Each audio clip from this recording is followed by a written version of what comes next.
Imamat pasal 22 ayat 1 sampai 33. Kudusnya kebaktian korban. Tuhan berfirman kepada Musa, "Katakanlah kepada Harun dan anak-anaknya, supaya mereka berlaku hati-hati terhadap persembahan-persembahan kudus yang dikuduskan orang Israel bagiku, agar jangan mereka melanggar kekudusan namaku yang kudus. Akulah Tuhan. Katakanlah kepada mereka, setiap orang di antara kamu turun-temurun, yakni dari antara segala keturunanmu yang datang mendekat kepada persembahan-persembahan kudus yang dikuduskan orang Israel bagi Tuhan, sedang ia dalam keadaan najis, maka orang itu akan dilenyapkan dari hadapanku.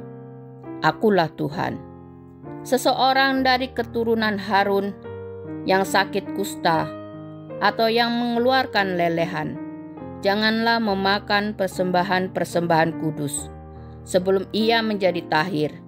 Dan orang yang kena kepada sesuatu yang najis, karena orang mati atau orang yang tertumpah maninya, atau orang yang kena kepada seekor binatang yang merayap yang menajiskan dia, atau kepada salah seorang manusia yang menajiskan dia, dengan kenajisan apapun ia menjadi najis.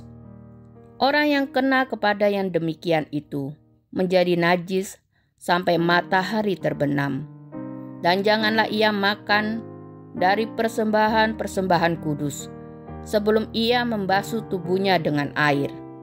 Sesudah matahari terbenam, barulah ia menjadi tahir, dan sesudah itu bolehlah ia makan dari persembahan-persembahan kudus itu, karena itulah yang menjadi makanannya. Janganlah ia makan bangkai atau sisa mangsa binatang buas, supaya jangan ia menjadi najis karenanya. Akulah Tuhan. Dan mereka harus tetap berpegang pada kewajibannya terhadap aku, supaya dalam hal itu jangan mereka mendatangkan dosa kepada dirinya dan mati oleh karenanya, karena mereka telah melanggar kekudusan kewajiban itu. Akulah Tuhan yang menguduskan mereka. Tiap orang awam janganlah memakan persembahan kudus. Demikian juga pendatang yang tinggal pada imam ataupun orang upahan. Tetapi apabila seseorang telah dibeli oleh imam dengan uangnya menjadi budak beliannya, maka orang itu boleh turut memakannya. Demikian juga mereka yang lahir di rumahnya. Apabila anak perempuan imam bersuamikan orang awam, janganlah ia makan persembahan khusus dari persembahan-persembahan kudus. Tetapi apabila perempuan itu menjadi janda atau diceraikan, dan ia tidak mempunyai anak, dan telah kembali ke rumah ayahnya, seperti waktu ia masih gadis, maka ia boleh makan dari makanan ayahnya. Tetapi setiap orang awam janganlah memakannya.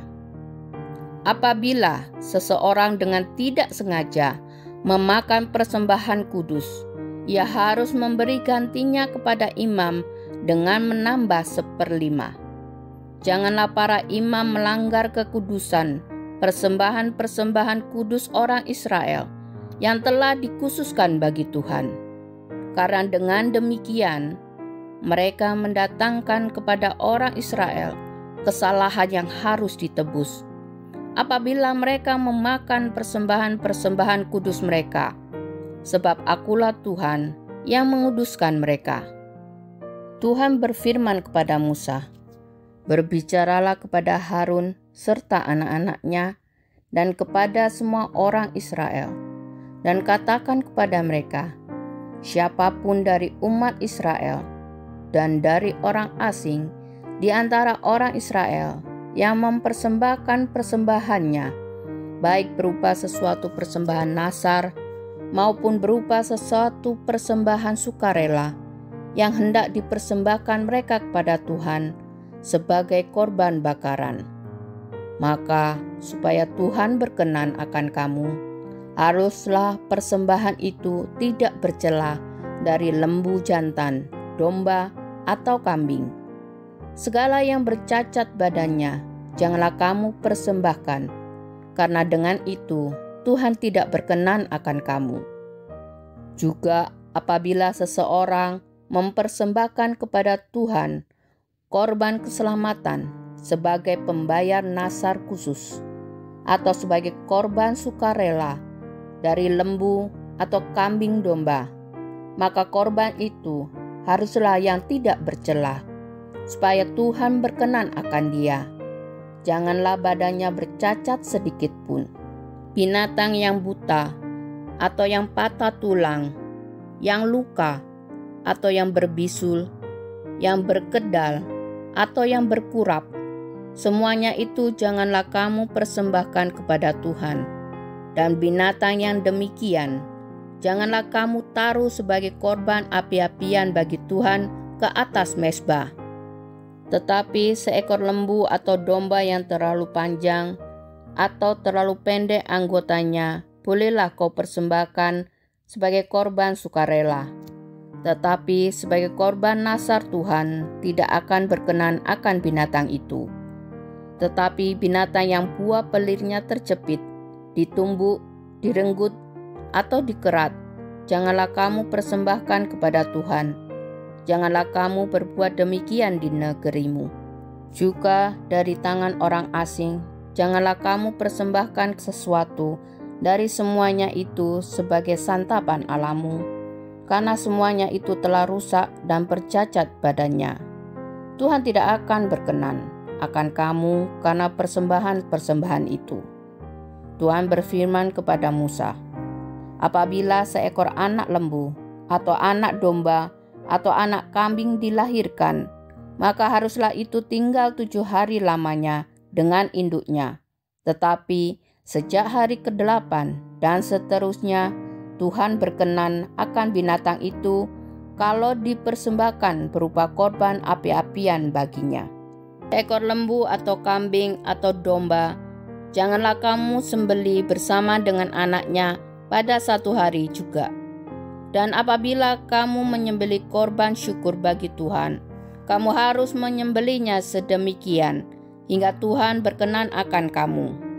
Pada hari itu juga, korban itu harus dimakan. Janganlah kamu tinggalkan apa-apa daripadanya sampai pagi. Akulah Tuhan. Dengan demikian, kamu harus berpegang pada perintahku dan melakukannya. Akulah Tuhan. Janganlah melanggar kekudusan namaku yang kudus, supaya aku dikuduskan di tengah-tengah orang Israel.